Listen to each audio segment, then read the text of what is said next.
चूहे से व्यापार। एक व्यक्ति जिसका नाम शंभू था बहुत बड़ा व्यापारी बनना चाहता था, पर उसके पास पैसे नहीं थे। वो अक्सर व्यापारियों को देखता और उन जैसा बनने की कल्पना करता। एक दिन उसने दो व्यापारी की बात सुनी। एक व्यापारी दूसरे व्यापारी से कह रहा था, व्यापार करने के लिए पैसे नहीं बल्कि लगन और चतुराई की जरूरत होती है। कोई चाहे तो वह जो कूड़े पर मरा चूहा पड़ा है उससे भी व्यापार शुरू कर सकता है।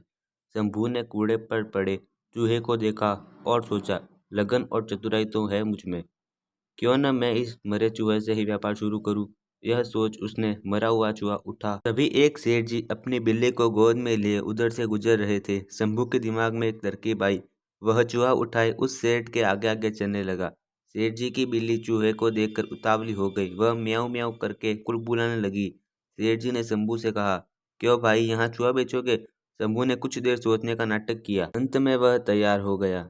सेठ ने उसे एक सिक्का दिया। शंभू सिक्का लेकर आगे चला। इस एक सिक्के से क्या किया जाए? तभी उसे आगे एक प्याऊ नजर आई। लोग पानी पीकर प्याऊ वाले को धन्यवाद देते जा रहे थे। कुछ उसे पैसे भी दे रहे थे। यह देखकर शंभू ने सोचा कि क्यों न यही काम किया जाए। शंभू ने एक घड़ा खरीदा और उसमें पानी भरकर खेतों के निकट बैठ गया। थके प्यासे किसानों ने उसका ठंडा पानी पिया। किसानों के पास देने को तो पैसे नहीं थे, पर उन्होंने शंभू को कुछ फूल दे दिए। उसका दिमाग अब और तेज चल रहा था। शंभू मटके में फूल भरकर मंदिर की ओर चला। वह मंदिर के बाहर फूल लेकर बैठ गया। मंदिर में चढ़ाने के लिए लोग पैसे देकर उससे फूल लेने लगे। शंभू की अच्छी कमाई हो गई। अब वो दोपहर को किसानों को पानी पिलाकर उनसे फूल पाता और शाम को मंदिर में बेचकर पैसे कमाता। एक दिन उसने किसी से सुना कि एक बड़ा व्यापारी अगले महीने 500 घोड़े लेकर शहर आने वाला है। उसका दिमाग दौड़ने लगा। वो घड़े में पानी व गुड़ डालकर जंगल की ओर चल दिया। वहाँ घसियारों घास काटने वाले को मुफ्त में शरबत पिलाता। घसियारे उसके बहुत आभारी हो गए। वे उसकी सेवा के बदले उसके लिए कुछ करना चाहते, पर शंभू उन्हें कहता, समय आएगा तो मौका दूंगा। एक दिन वो समय भी आ गया जब घोड़े की व्यापारी अपने 500 घोड़े लेकर शहर आ गया। शंभू घसियारे के पास गया और अपनी सारी जमा पूंजी देकर बोला, आज जितनी घास आपने काटी है वह मुझे बेच दो। घसियारे तुरंत मान गए। चंदू ने सारी घास ले ली। इस कारण बाजार में कोई घास नहीं लाया। व्यापारी शहर पहुंचा तो उसे घोड़े के लिए घास नहीं मिली। केवल एक जगह घास का अंबार लगाए शंभू मिला। उसके पास 500 गट्ठर थे। व्यापारी को घोड़े के लिए घास की बहुत जरूरत थी। उसने शंभू से घास की कीमत पूछी।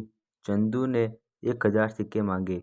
मजबूर होकर व्यापारी को घास के लिए 1000 सिक्के देने पड़े। कुछ ही दिनों बाद एक जहाज माल लेकर आया। नगर के व्यापारियों के दल के पहुंचने से पहले ही शंभू व जहाज के व्यापारी के पास पहुंच गया और उसने 1000 सिक्के अग्रिम देकर जहाज का सारा माल खरीद लिया। नगर के व्यापारियों को शंभू से माल खरीदना पड़ा। शंभू ने व्यापारी से पैसे लेकर जहाज वाले को पूरी कीमत दे दी। शहर के व्यापारियों में शंभू मशहूर हो गया। सब उसकी चतुराई के कायल हो गए।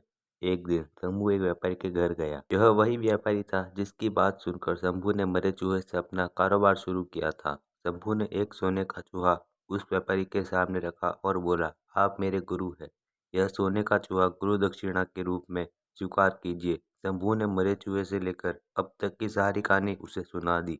व्यापारी चकित रह गया और बोला, शंभू, तुम्हारे जैसे योग्य युवक को मैं खोना नहीं चाहता। मेरी विवाह योग्य सुंदर व सुशील बेटी है। तुमसे योग्य न मुझे उसके लिए नहीं मिल सकता। मुझे गुरु दक्षिणा के रूप में यही संबंध चाहिए। शंभू ने रिश्ता सहर्ष स्वीकार कर लिया।